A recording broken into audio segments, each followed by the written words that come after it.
Have you ever made an excuse for the reason why you didn't achieve the goal you wanted or finish the project on time or any reason? Did you make an excuse? Think about it for a second. Yes, I'm calling you to the mat. I want to talk about excuses today because if you are making excuses inside your business, then you really don't have the power to make a change. What I mean by that is by making excuses, then you are giving something else the power to make that shift. If you didn't hit your revenue goal this quarter or this month, then you are making it so that, and you want to blame it on your employees, then your employees are the only people that can fix it. You think in your mind, I've got to get them engaged. But if you're the leader of that team, or if you're the leader of that company, then you must take full ownership of that goal. And you can't blame someone else.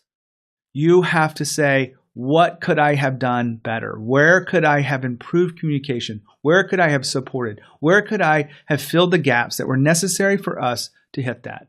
You have to look at it yourself. I'm going to share a story with you about a leader who did just that when a really tough moment happened inside his business. But before that, let me share with you a little bit about who I am. My name is Gene Hammett. I study the 1% of companies growing at the fastest level in America, the privately held companies growing at 2x, 3x, 10x. I recently interviewed someone on the show that has been growing at 39,000% over a 3-year period. Now, that's astronomical to many of you, and I'm not saying that I'm going to teach you how to get to that level of growth, but I'm teaching you the secrets and the rituals of those leaders. And if you're interested in that, then keep listening here. A few weeks ago, a friend of mine, Kyle Porter, had posted on LinkedIn about a key performer of his company leaves the company. And it was actually even worse than that because a friend of his was a CEO of another high-growth company, had hired them away. His first indication was to be angry, to make excuses about that. And he thought about it for a second. And he said, that would have been easy to do. What's hard to do is to take full ownership. He didn't want to make excuses. He didn't want to do anything other than take responsibility for those actions. And when I talked to him on the phone a few weeks after that, he told me exactly what was going through his mind, and I'm going to share it with you today. He thought about the company that he was building. There were about 300 employees. They're growing really fast. It's called SalesLoft. Kyle Porter, if I didn't mention the name already. And Kyle said to me, it really comes down to the kind of company that we want to build. And there's 2 things that are really important to that. We want to train them so that the best companies in the world admire our talented employees. But we want to also create such an environment, a culture, if you will, that they don't want to leave from. Now think about that for a second. They want to train them so that everyone wants them, but they want to create the culture so that no one wants to leave.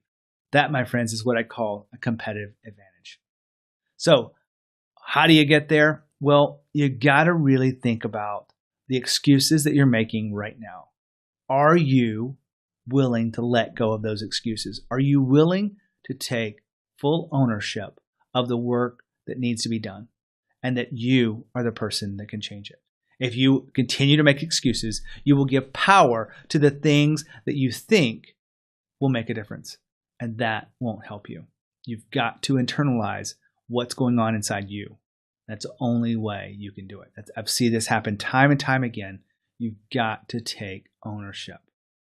And when employees come to you with problems, are you buying their excuses? If you're common and quick to blame someone else, they will be quick to blame someone else too.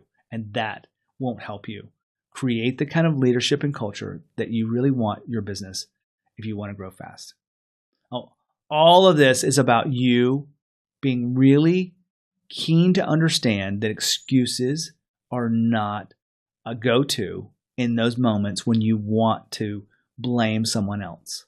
You've got to figure out what you can do and what you must do to move forward. And when your employees come to you with excuses, You want to make sure that you can, in good integrity, call them on it and ask them, instead of blaming someone else, what can you do? It's just really hard to do. I know a lot of people struggle with this, and I might get some people saying that I'm absolutely wrong. You're welcome to send that message to me. But I firmly believe that you don't want to accept excuses in your leadership. And if you give excuses, then you will start to get excuses from the employees that you work with. That's my take today. If there's anything I can do to help you grow your company, grow your leadership, just reach out. I'd love to get to know you. My name is Gene Hammett. And if there's anything I can do, just let me know.